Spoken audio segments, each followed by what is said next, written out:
Hi, everybody. Cookie and I are going to read you a couple of pages from my new book, Alice in Condoland. Chapter 1, From Yuppies to Yentas. I never planned to live in Florida. I first visited Boca Raton on a business trip. My employer, Big Effing Card, BFC, had a call center there. It was a warm, sunny escape from winter in Manhattan, and SPF 70 was a small price to pay for 3 days in paradise. My cousin fixed me up with a charming Cuban in Miami Beach. Forewarned of his Mormonizing, I expected nothing more than a good-looking tour guide. He must have charmed the front desk clerk because he knocked on my hotel room door unannounced. "Just a minute!" I ran to the bathroom, sprayed my honey-colored bob against the humidity, and put on mauve lipstick. My favorite little black dress hugged my trim figure. Whatever curves I had were on display. I opened the door. "Where's the funeral?" he asked. Not the reaction I envisioned. "What do you mean?" I looked down at my dress.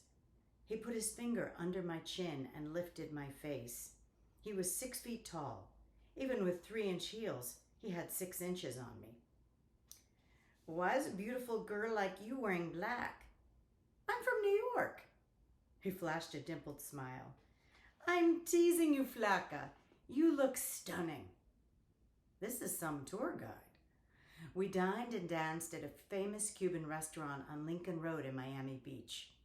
Palm trees grew between the tables with skylights overhead. I'd never seen anything like it, or him. He lived in the moment, and in that moment, so did I. I returned to Florida a few weeks later for a wedding in Key Biscayne. An Argentinian friend from business school was marrying his childhood sweetheart, and I invited the Cuban as my date. The ceremony started at 7 p.m. My date picked me up at 7:15. 7:15! "Flaca, you're wearing color."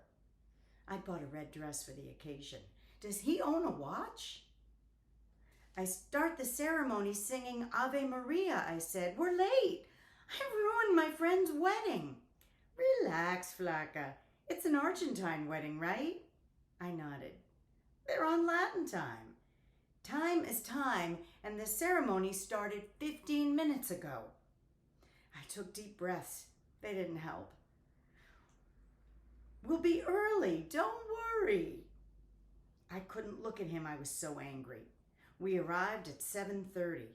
I ran to the hotel door while he sauntered past the palm trees, hands in pockets of his beige linen suit, admiring the birds of paradise and the bougainvilleas spilling onto either side of the sidewalk. Panting, Cookie, you gotta stop that. Okay.